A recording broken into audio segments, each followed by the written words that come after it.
자, 우리 말씀 한 절을 읽고 우리 주 앞에 나가겠습니다. 사무엘상 18장 6절부터 9절까지의 말씀 한번 볼게요. 6절부터 9절 말씀 보도록 하겠습니다. 자, 제가 한 절 읽고 여러분이 한 절 읽고 우리 마지막에는 같이 읽도록 하겠습니다. 무리가 돌아올 때에 곧 다윗이 블레셋 사람을 죽이고 돌아올 때에 여인들이 이스라엘 모든 성읍에 나와서 노래하며 춤추며 소거와 경세를 가지고 왕 사울을 환영하는데,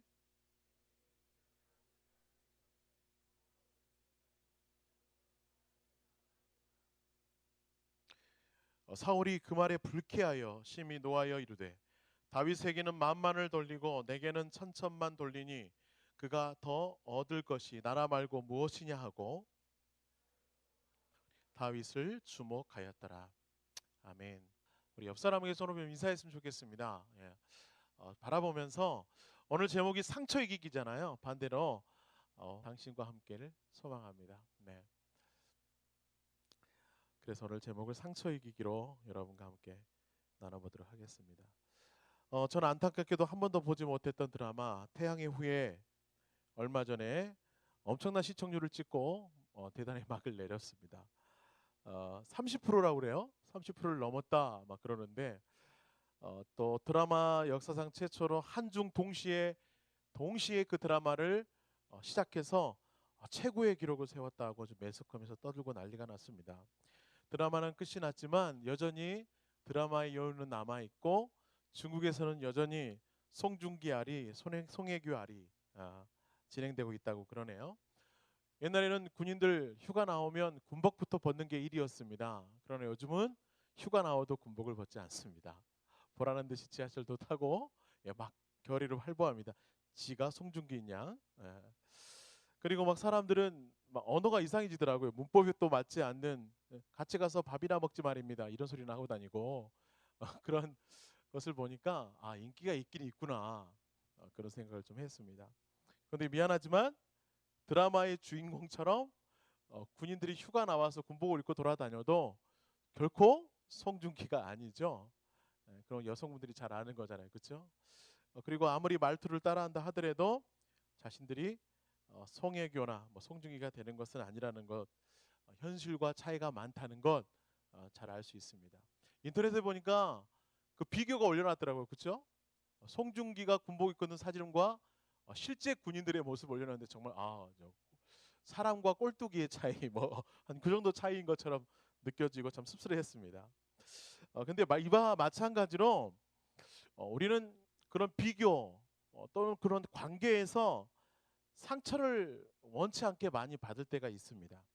그래서 사람들이 가장 어려워하는 것이 사람과의 사람 관계.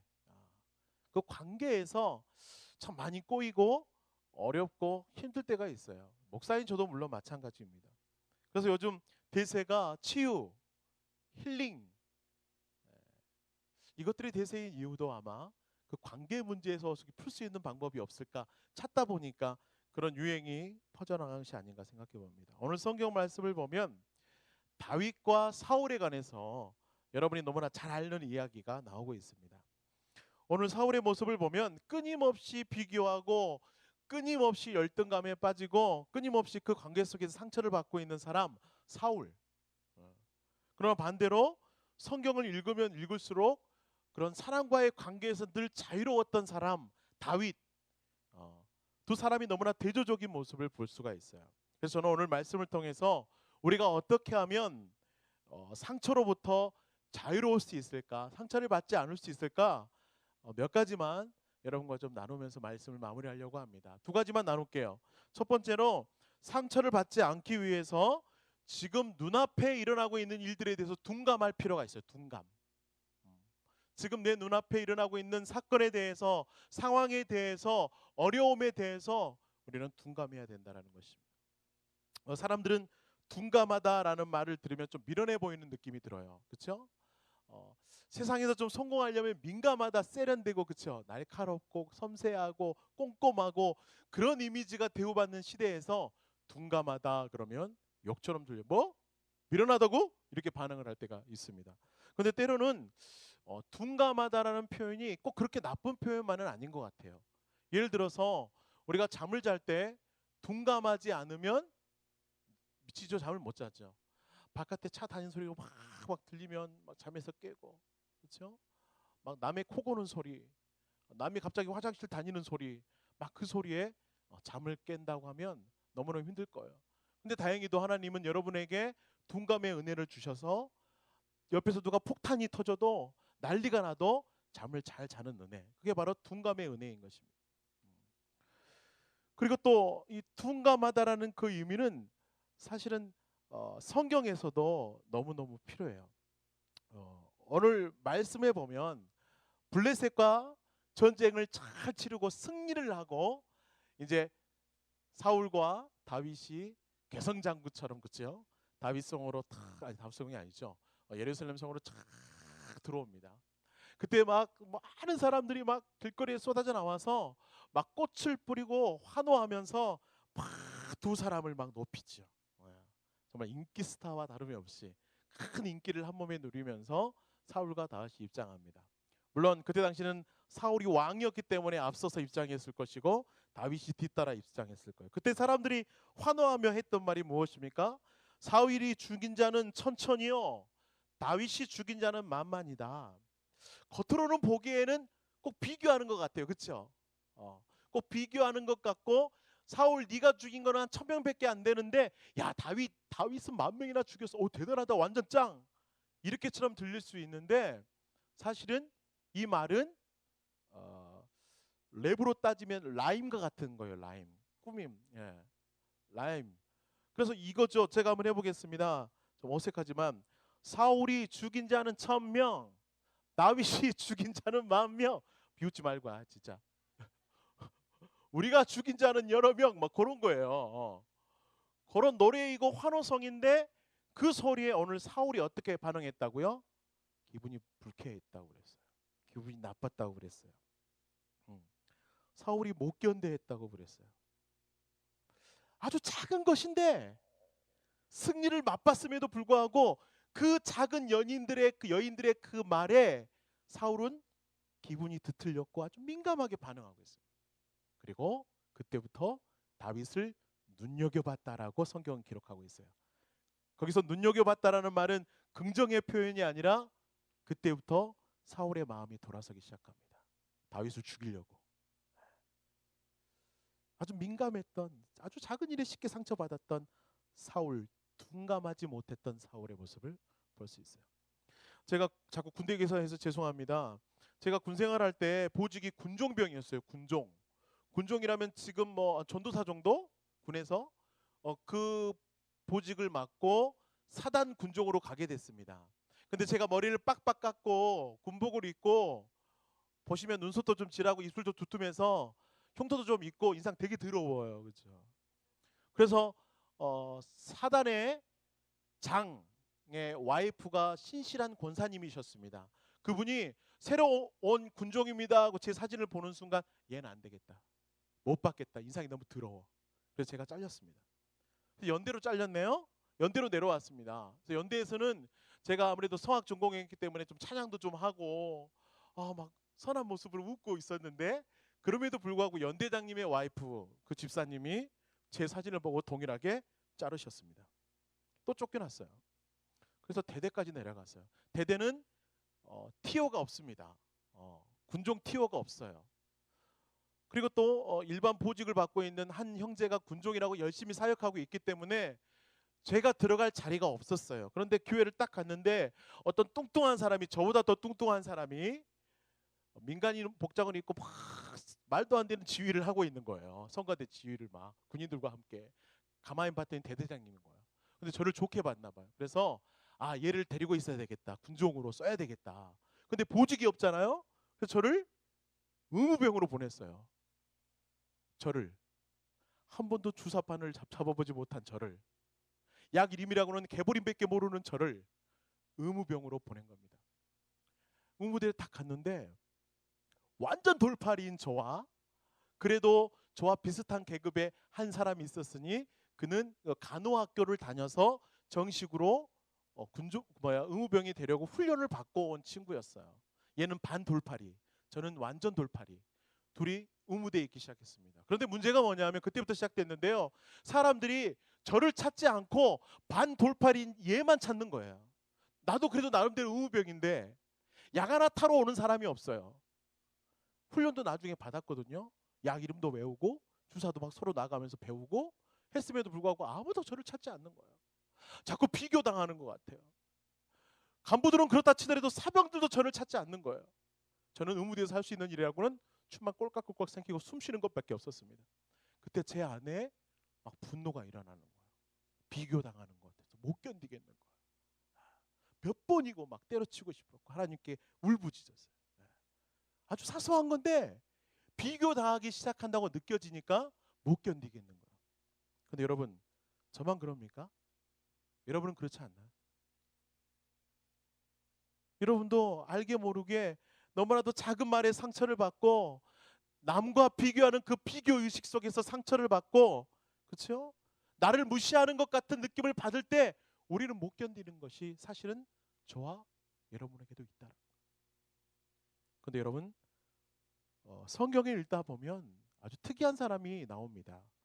그 사람은 아주 둔감한 사람입니다. 너무 미련하게 둔감해요. 그가 바로 바울입니다. 바울. 사도행전 14장에 보면 깜짝 놀랄 만이 일어났는데요. 바울이 이고니아라는 동네에 복음을 전하러 들어갔습니다. 복음을 전하러 들어갔는데 유대인들이 바울이 오는 것을 보고 못 견뎌서 돌을 집어 던지기 시작해요. 아니, 예수쟁이 잡아 죽이던 네가 언제부터 예수쟁이가 돼가지고 이 마을에 들어와서 복음을 전하느냐 하면서 돌을 집어 던지기 시작합니다. 바울이 정말 그 돌에 맞은 거예요. 엄청나게 큰 돌을 집어 던져서 맞고 다치고 찍혀서 바울이 죽은 것처럼 돼버렸다라고 성경 기록하고 있어요. 이게 뭐요? 죽은 것 같이 보였어요. 정말로. 사람들이 죽어버린 것 같은 바울을 질질 끌고 성 밖으로 내다버렸습니다. 여러분, 우리 같으면 어떻게 했을까요? 그 상황에서. 아, 내가 더러워서 재수 없어서 해피름 이 마을에 들려서 그냥 돌에 맞아 다시 나와봐라 태태태 하고 돌아갈 텐데, 바울은 옷을 툭툭 털고 다친 몸을 이끌고 다시 이고니아로 들어갑니다. 그 얼마나 미련한 둔감함입니까? 그런데 바울이 그렇게 할 수 있었던 것은 고린도후서 4장 18절입니다. 고린도후서 4장 18절. 제가 읽고 있습니다. 우리가 주목하는 것은 보이는 것이 아니요 보이지 않는 것이니 보이는 것은 잠깐이요 보이지 않는 것은 영원함이라. 이 말씀을 너무나도 굳게 믿었던 바울이기에 잠시 잠깐의 욕보임, 내 육체의 고통, 내 마음의 상처, 그것은 잠깐인 것을 알기에 다시 한번 복음을 들고 그 성으로 들어갈 수 있었다라는 거예요. 왜요? 보이지 않는 영원한 천국, 영원한 하나님의 은혜, 영원한 하나님의 사랑을 바울은 믿었기 때문에 너무나도 둔감하게 사람들의 시선에, 사람들의 반응에 반응하고 있는 거예요. 둔감하게 반응하고 있는 거예요. 여러분, 비록 육체의 고통은 있으나 그것이 자신의 죽고 사는 문제에 별 영향이 끼쳐지지 않는다라는 것을 바울은 알기 때문에 그러한 행동을 했다면, 여러분, 우리는 어떠해야 될까요? 우리는 어떤 모습이어야 될까요? 우리도 좀 이런 모습 가운데 설 수 있게 되는 저와 여러분이 했으면 좋겠습니다. 왜 우리가 그렇게 연약할까요? 왜 우리가 그렇게 민감하게 반응을 할까요? 지금 내 눈에 보이는 것이 전부라고 생각하기 때문에 그렇습니다. 지금 내가 당하고 있는 이 고통, 이 아픔이 내 인생 전체라고 생각해버리기 때문에 그렇습니다. 제가 오늘 그 정신과 의사 선생님을 만나서 상담을 하고 얘기를 하다 보니까 그분이 이런 간증들을 하더라고요. 많은 사람들이 자기를 찾아온대요. 요즘 부쩍 손님이 늘었대요. 도시로 갈수록 정신과 상담을 받는 사람들이 많다라는 거예요. 치유센터에 찾아와서 상담을 합니다. 그때 이 의사 선생님이 한마디 한답니다. 내담자에게 한마디를 건넵니다. 지금 당신에게 일어나고 있는 일이 정말로 큰 일입니까? 지금 당신에게 일어나고 있는 이 일이 내 인생 전체를 휘감을 만큼 큰 일입니까? 라는 질문을 한대요. 그러면 그 말을 들은 내담자가 고개를 떨구고 한참을 생각하다가 말을 한다는 거죠. 아니요. 내 인생을 바꿀 만큼 큰 일은 아닌 것 같아요. 그러고 보니까 별거 아니네요. 하고 그 자리를 일어난다는 거예요. 그리고 회복된다는 거예요. 여러분 그렇습니다. 우리가 지금 이 젊음의 실기를 살고 있고 너무나 분주한 세상에 살고 있지만 나에게 닥치고 있는 어려움, 나에게 닥치는 문제들, 나에게 닥치는 그 모든 상황들이 내 인생을 바꿀 만큼 내가 완전히 거기서 낭떠러지에 떨어진 것 같은 좌절을 맛볼 만큼 큰 일인가? 아닐 수도 있다는 거예요. 그래서 거기에 너무 집중할 필요는 없다는 거예요. 우리가 정말 집중해야 될 것은 보이지 않는 영원한 것에 집중할 수 있었으면 좋겠어요. 그러면 눈에 보이는 그런 현상들, 상황들에서 우리가 좀 더 둔감할 수 있지 않을까? 우리도 바울처럼 그런 모습으로 서 있지 않을까? 하는 생각을 해보게 됩니다. 여러분, 하나님은요, 우리가 할 수 없는 것들은 다 주십니다. 다시 한번요. 하나님은 우리가 할 수 없는 것들은 다 주십니다. 햇빛, 공기, 그리고 구원. 그건 우리가 할 수 없기 때문에 하나님이 거저 주시는 거예요. 자, 이 말을 반대로 바꿔보면 우리에게 닥치는 문제, 우리에게 닥치는 어려움, 어떻게 보면 우리가 충분히 감당할 수 있기 때문에 하나님이 우리에게 주시는 건 줄을 몰라요. 그럼 우리는 그 문제 앞에 더 어떤 모습을 보여야 될까요? 조금은 더 담대하게, 그렇죠? 조금은 더 믿는 사람으로서의 모습을 좀 보일 수 있었으면 좋겠어요. 한없이 무너지지 말고 세상 젊은이들처럼 한없이 나약해지지 말고 조금은 더 우리가 믿는 자로서 담대하게 정말 영원한 하나님의 나라를 바라보며 나아갈 수 있는 저와 여러분 됐으면 좋겠습니다. 그리고 우리 두 번째로 마지막인데요. 상처를 받지 않기 위해서 방법이 또 하나 있습니다. 그것은 뭐냐면 따라합시다. 성을 쌓지 말고 하나님을 신뢰하자. 우리 한 번 더 할 거예요. 성을 쌓지 말고 하나님을 신뢰하자입니다. 예, 상처를 받지 않는 방법이 아마 이거일 것 같아요. 2시 탈출 컬투쇼를 저는 즐겨 듣습니다. 신방 다닐 때도 신방을 막 정신없이 다니다가 밥을 먹고 나면 졸려요. 이걸 견딜 수 있는 비결은 옆에 앉으신 전도사님이 아니세요. 고개를 딱 돌리면 같이 자고 있어. 뭐 먼저 저분 좀 도와주셔야 되는데 같이 막 미치겠네. 뺨도 때려보고 허벅지도 꽂아보고 막 껌도 씻고 별짓을 다 해도 막 졸린 거예요. 막 새벽기도 끝나고 막 정신없이 뛰어다니다 보면 육체가 피곤해서 졸린데 그때 제가 라디오를 켜면 꼭 2시 탈출 콜드쇼가 나와요. 즐겨 듣습니다. 그런데 얼마 전에 좀 오래되긴 했어요. 이런 사연이 나왔습니다. 베스트 사연이었는데 제목이 여러분도 들었을 겁니다. 결혼식 축사 실수담이었어요. 어느 결혼식에서 있었던 일입니다. 신랑 신부 모두가 다 예수를 믿는 가정이어서 결혼식을 기독교식으로 진행했습니다. 그래서 결혼식은 이제 순서 중에 사회자가 축사를 읽는 순서가 있어요. 예. 좋은 말들 또는 좋은 식구절 또는 성경에서 좋은 구절을 찾아서 읽는 순서가 되는데 어떤 분이 축사해가지고 종이에 봉투를 넣어서 주었습니다. 거기는 이렇게 적혀 있습니다. 요한 1서 4장 18절이라고 적혀 있어요. 요한 1서 4장 18절. 근데 사회자는 아마 예수를 잘 못 믿었던 모양이에요. 그래서 이 사람이 좀 긴장된 나머지 그걸 딱 펴고 이렇게 읽는 겁니다.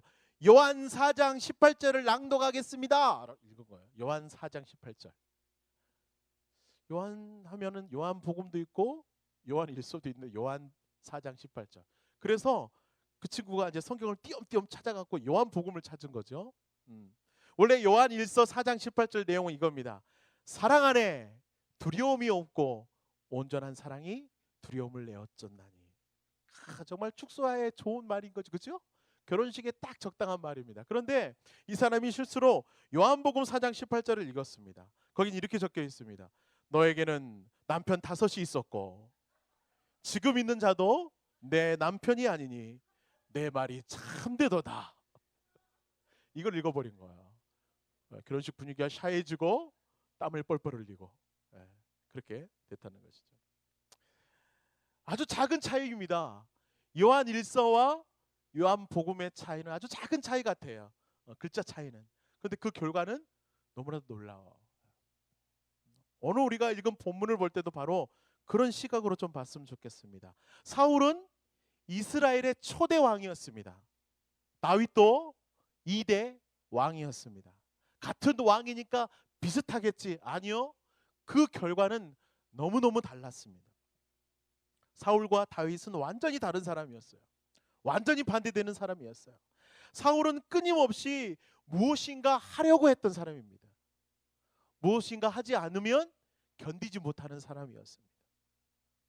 사람에게 잘 보이려고 내가 왕으로서 왕의 위엄을 갖기 위해서 끊임없이 자기가 무엇인가 하려고 했던 사람이 바로 사울이었어요. 예를 한번 들어볼까요?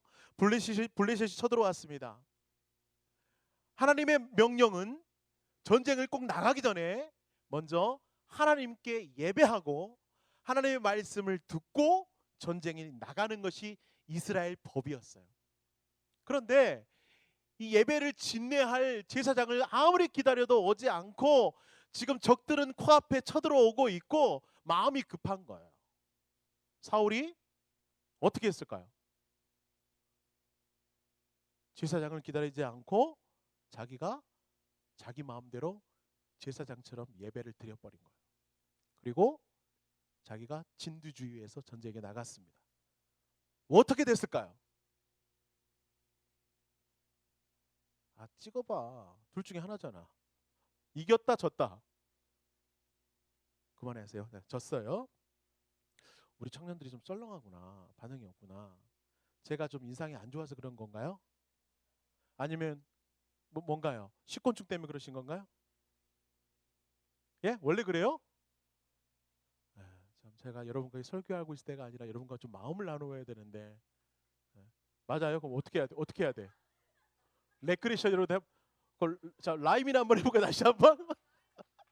예, 참 라임 같은 거 좋아하시는군요. 자, 어쨌든 계속 하겠습니다. 어쨌든 전쟁이 져버린 거야. 당연한 결과죠. 하나님이 사울에게 원했던 것은 바로 이거였습니다. 성경 한번 찾아볼까요? 자, 사무엘상 12장 16절 한번 찾아보세요. 이 말씀은 어쩌면 우리에게도 속한 말씀이라 그렇습니다. 자, 하나님이 전쟁을 앞두고 있는 사울 왕에게 이걸 원했어요. 이걸. 자, 사무엘상 12장 16절 다 함께 읽어보겠습니다. 시작.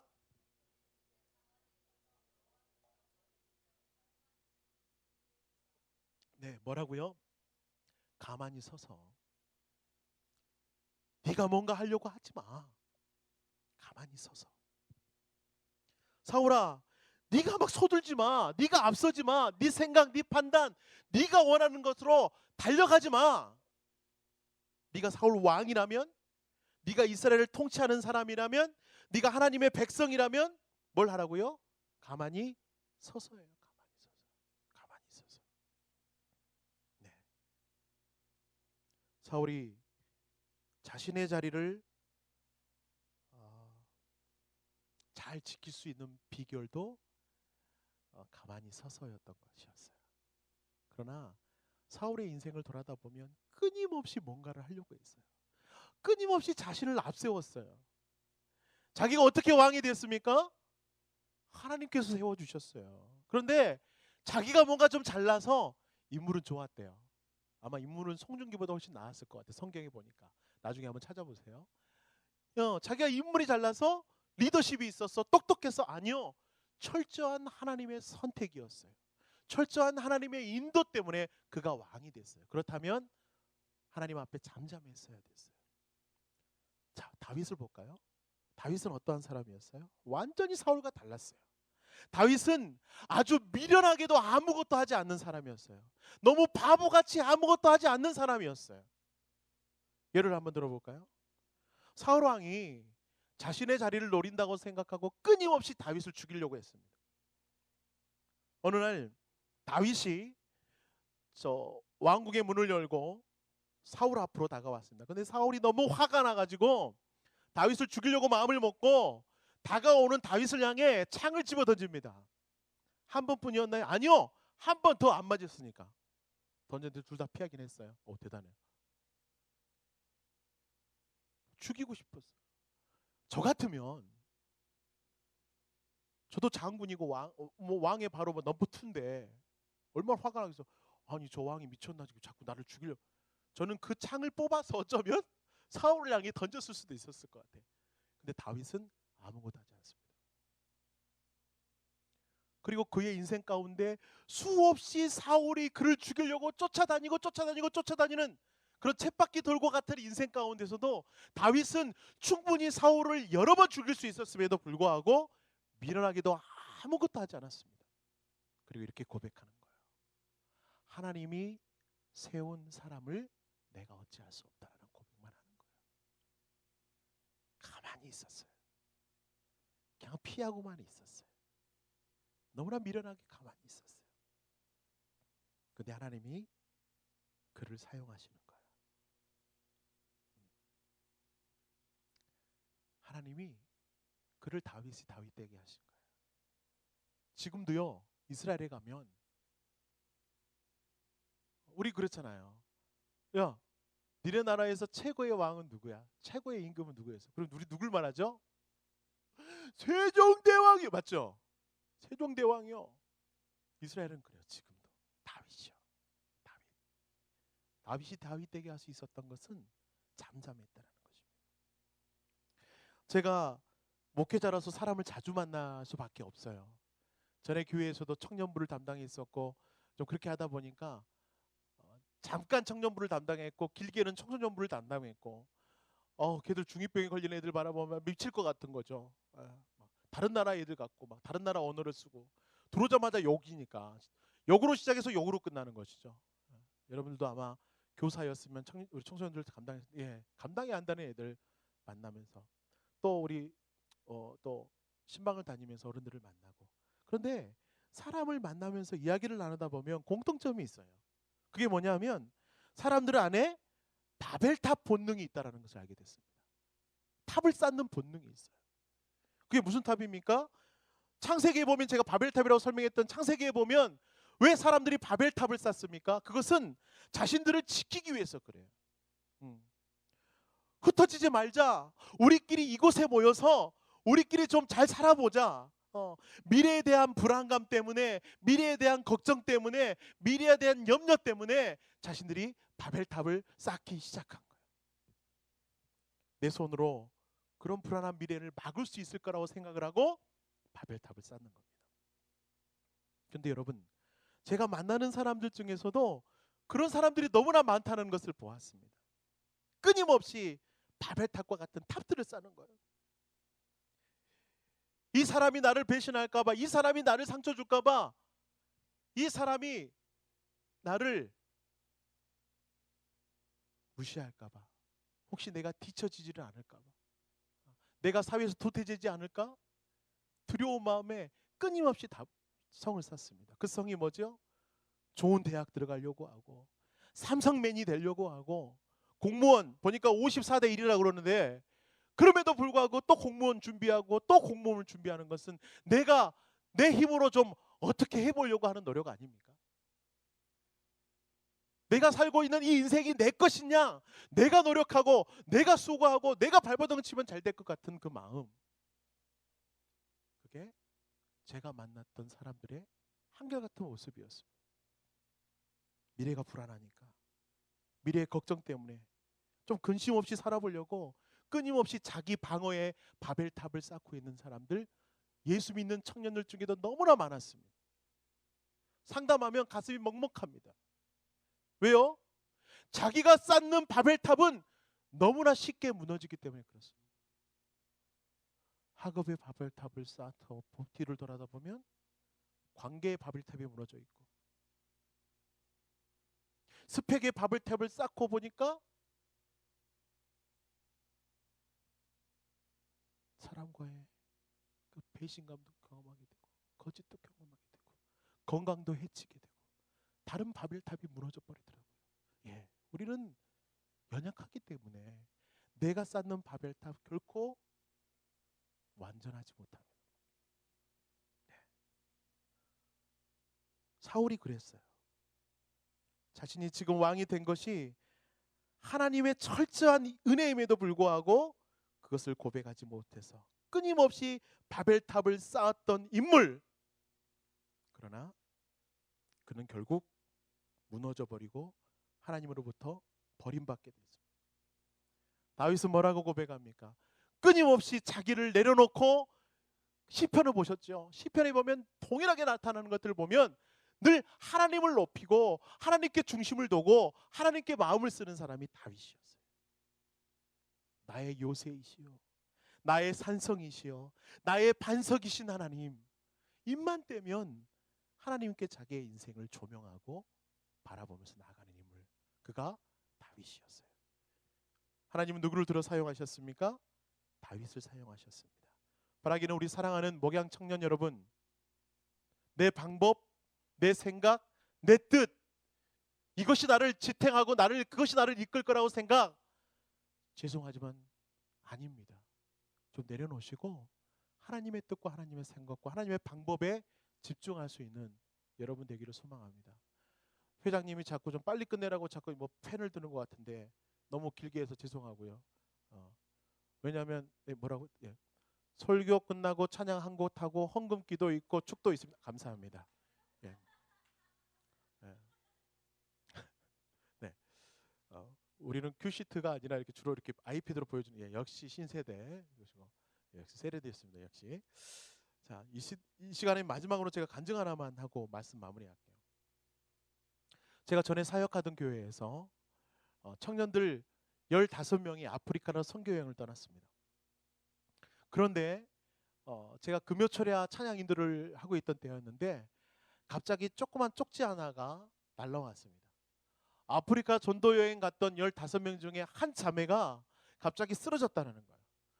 그 쪽지를 보는 순간 좀 있다 보니까 또 담임 목사님이 뒤에서 tu벅tu벅 걸어오시는 거예요. 그리고 앞으로 나오더니 제 마이크를 달라고 해서 드렸더니 이렇게 말하는 거예요. 지금 아프리카에서 한 자매가 쓰러졌습니다. 기도가 부어가지고 호흡을 할 수 없어서 구멍을 뚫고 기도 삭간을 했고요. 눈이 돌아가고 온몸이 바들바들 떨고 격렬을 일으키고 있습니다. 아프리카에 갔으니 의료 수술이 여러분 안 봐도 뻔하죠. 그 불악, 그 초막, 그 어디에도 병원이 없는 거예요. 가려면 2시간, 3시간 이상이 떨어져 있는 병원, 거기도 낙후됐어요. 그런데 지금 부랴부랴 가고 있다라는 거예요. 할 수 있는 거라고는 옆에서 기도하고 몸을 주물러 주는 것밖에 없다라는 것이죠. 그래서 남자 형제들은 뒤에서 기도하고 자매들은 그 자매를 위해서 막 기도하면서 몸을 막 마사지하고 가고 있다라고 그랬어요. 그 소식을 받았고, 왜 우리에게 연락을 했냐면, 왜 금요기도 때 이 얘기를 했냐면, 다 함께 중보기도를 요청했습니다. 같이 기도합시다. 할 수 있는 것은 기도밖에 없습니다. 왜냐하면 기도 삭간을 했음에도 불구하고 호흡이 깔딱깔딱 하거든요. 눈 돌아가고 온몸에 경련 일으키고 계거품 일고, 그럼 위험한 거 아닙니까? 막 기도하기 시작했습니다. 찬양도 멈추고 다 함께 뜨겁게 기도했습니다. 기도 인도를 하는데 마음에 막 뜨거움이 있는 거예요. 이상하게 뜨거움이 있는 거예요. 하나님께 부르짖고 하나님께 간구하고 하나님께 매달리는데, 그때 성도가 한 400명 500명 되는 성도가 한마음 한뜻으로 통성 기도를 하는데, 그게 하늘을 막 우리 성전을 막 터질 듯이 막 소리를 지르면서 뜨겁게 기도했어요. 1시간 기도했을까요? 또 담임 목사님이 저 뒤에서 확 끌어 앞으로 오시는 거예요. 마이크를 잡고 첫 마디가 돌아왔습니다 라는 거예요. 돌아왔습니다. 눈동자가 돌아왔고 호흡이 정상으로 돌아왔고, 몸이 이렇게 쫙 펴졌습니다. 그 말을 듣고 어떤 설교보다 더 큰 은혜가 그날 넘치는 것을 경험했습니다. 그리고 아프리카 선교 우리 갔다 왔던 형제들이 돌아오고 선교 보고를 했습니다. 그때 그 자매는 그날 돌아오지 못하고요. 몇 주 더 있다가 돌아와서 그 자매가 간증하는 것을 들었습니다. 그녀가 앞에 서서 이렇게 고백하는 거예요. 제가 갑자기 몸이 호흡을 못하게 했더니 뒤로 쓰러지고 의식을 잃었습니다. 그런데 제 귀에 자꾸 기도 소리가 들렸습니다. 얼마나 들렸는지 모르겠으나 나중에 그런 마음이 드는 거예요. 아, 살 수 있겠구나라는 마음이 들더래요. 그런 마음이 들더래요. 깜깜한 터널과 같은 그 의식 없는 그 상황 가운데서 마음속에 아, 살 수 있겠구나 하는 마음이 들더래요. 그리고 눈을 떠서 첫 마디가 하나님의 은혜입니다라고 말했대요. 아, 아프리카 선교 현장에서 있었던 그 자매가 생겼던 그 일은 하나님의 은혜임이 분명합니다. 근데 여러분, 그 자매에게만 그런 일이 일어납니까? 다윗에게만 그런 일이 일어나나요? 바울뿐이겠습니까? 아니요. 바로 오늘 이 예배의 자리를 사모해서 나오신 여러분에게도 하나님은 동일하게 은혜로 다가오십니다. 여러분, 그 은혜를 사모할 수 있었으면 좋겠고, 소망 없는 세상 맞습니다. 희망 없는 삶 맞습니다. 치열한 전쟁과 같은 인생 맞습니다. 그럼에도 불구하고 좌절하지 마시고 우리에게 오늘도 말씀하시고 희망을 주시는 하나님만 굳게 붙잡고 승리하시는 우리 목양의 모든 청년들 되기를 소망합니다.